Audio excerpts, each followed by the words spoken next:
আমি যেটা মনে করি, কারণ আমি দেখেছি তারা কিছু দূর খবরের কাগজে দেখেছি, আসলে খবরের বাইরে দেখিনি, যে সংস্কার কমিশনের সাথে তাদের আলোচনা কি হয়েছে, কত জিনিসে তারা এগ্রি করেছেন, কত জিনিস এগ্রি করেননি। এবং যতদূর আমি দেখেছি অনেকগুলো জিনিসে মানে মেজরিটি জিনিসেই বিএনপি এগ্রি করেছেন সংস্কার কমিশনের সাথে। সো তাহলে তারা যদি এভাবে বলেন তাহলে ন্যূনতম সংস্কার এটার মানে কি, এটা আমার কাছে আসলে পরিষ্কার না। দেখেন, রাজনৈতিক দল আসলে তৈরি হয় জনগণের কোনো একটা অংশ তাদের কিছু একটা প্রাপ্তির বাসনা থেকে বা তাদের কিছু একটা বিশ্বাস থেকে তারা একত্রিত হয়, সেখান থেকে একটা রাজনৈতিক দল তৈরি হয়।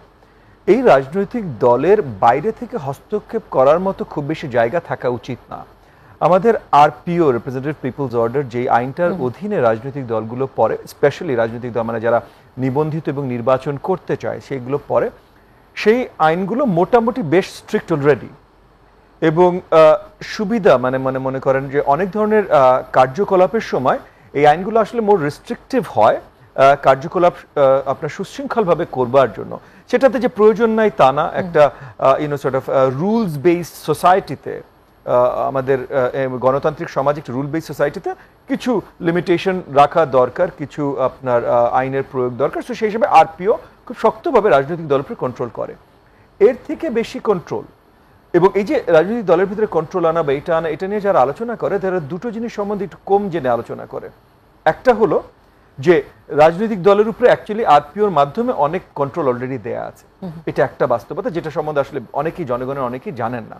আর দ্বিতীয় আরেকটা বাস্তবতা হলো যে বাংলাদেশের যেই সর্ট অফ রাজনৈতিক কালচার যেটা আছে, সো ইতিমধ্যে আমরা যেটা দেখেছি শুধু গত 15 বছর না, তার আগেও কিন্তু গত 15 বছর অনেক বেশি আকারে দেখেছি যে সরকারি কিছু অর্গানাইজেশনস আছে, সেই অর্গানাইজেশনসগুলো দিয়ে রাজনৈতিক দলগুলোর উপরে এমনি অনেক ক্ষমতা প্রয়োগের চেষ্টা করা হয়।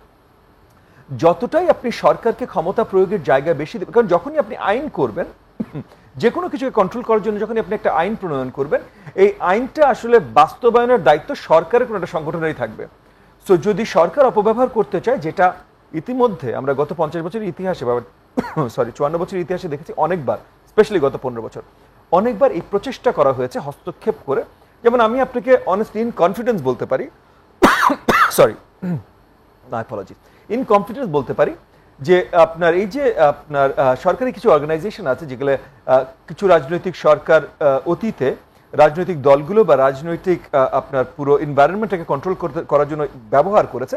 এই ধরনের অর্গানাইজেশন মানে রাজনৈতিক দল ইচ্ছামতো বানিয়েছে, বন্ধ করেছে, নিবন্ধন দিয়েছে, নিবন্ধন কেড়ে নিয়েছে।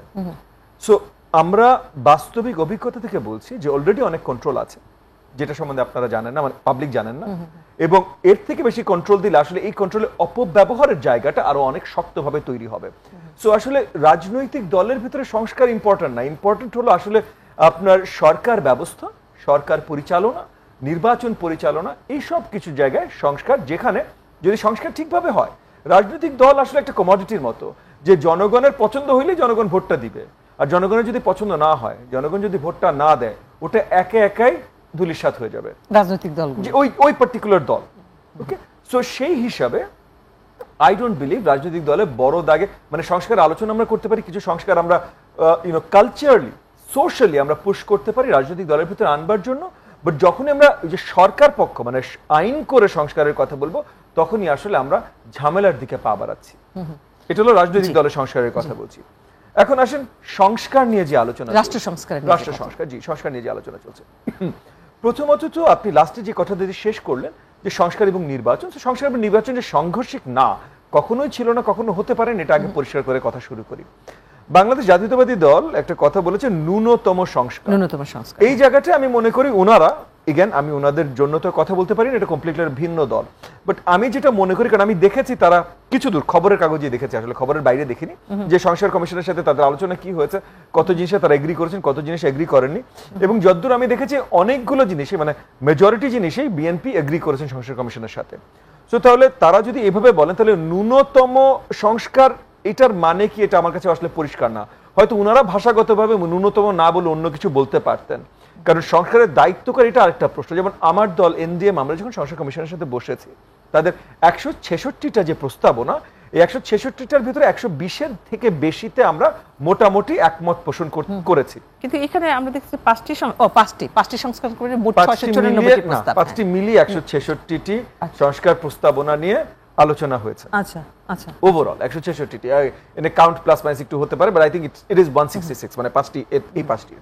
এবং এর ভেতরে অ্যাবাউট 120 বা তার অধিক আমরা একমত হয়েছি।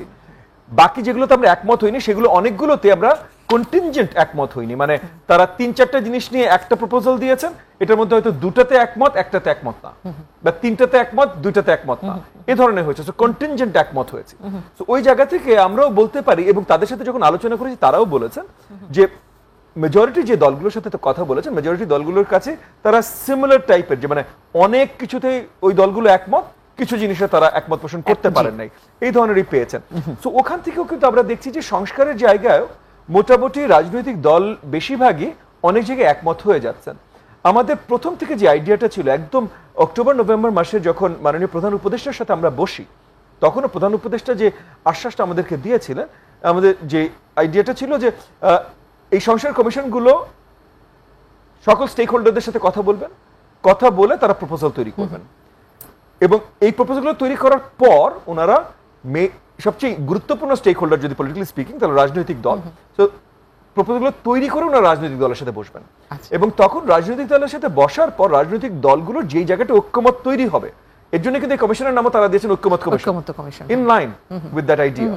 এই ঐক্যমত কমিশন যতগুলো ঐক্যমত তৈরি হবে, এই সংস্কারগুলোই বাস্তবায়ন হবে, বাকিটা ভবিষ্যতের জন্য রাখা হবে, ভবিষ্যতে কারা কি করবে। আচ্ছা, এখন এই সংস্কারগুলো যে বাস্তবায়ন হবে, এই সংস্কারগুলো কিভাবে বাস্তবায়ন হবে, এটা এখন পর্যন্ত যদিও কেউ পরিষ্কার করেনি, বাট এই সংস্কারগুলো বাস্তবায়ন করার জন্য স্পেশালি, যেমন মনে করেন ওই যে 120-এর বাইরে যতগুলো ছিল আমাদের জন্য, বাকি 40 বা 44 যা ছিল, সেগুলো মেজরিটি ছিল কনস্টিটিউশনাল আর নির্বাচন কমিশন। তো কনস্টিটিউশন আর নির্বাচন, স্পেশালি কনস্টিটিউশনে হাত দিতে হলে একটা নির্বাচন ইটসেলফ প্রয়োজন, তাছাড়া আপনি কনস্টিটিউশনে হাত দিতে পারবেন না। একটা জায়গায় যেটা আমরা মনে করি কেউই একমত হওয়া খুব মুশকিল, তখন নেক্সটে আমরা এটা নিয়ে আবার আলোচনা করতে পারি, সেটা হলো যে নির্বাচনটা কিভাবে হবে। একটা আইডিয়া এসেছে যে একটা কনস্টিটিউয়েন্ট অ্যাসেম্বলি নির্বাচন হয়ে তারপর ওই কনস্টিটিউয়েন্ট অ্যাসেম্বলি একাই আপনার নতুন পার্লামেন্ট হয়ে যাবে। এটা প্রথমত লিগালি করা খুব মুশকিল, বিকজ আমাদের একটা কনস্টিটিউশন আছে, এই কনস্টিটিউশনের আলোকে কিন্তু নতুন এই রিফর্ম হচ্ছে, তো এখানে নতুন কনস্টিটিউয়েন্ট অ্যাসেম্বলি আসলে আমরা ডাকতে পারি না, আর নতুন কনস্টিটিউয়েন্ট অ্যাসেম্বলি হতে হলে আবার নতুন করে এইটার ম্যান্ডেট তৈরি করতে হবে, এগুলো অনেক মুশকিল জায়গায় আমরা চলে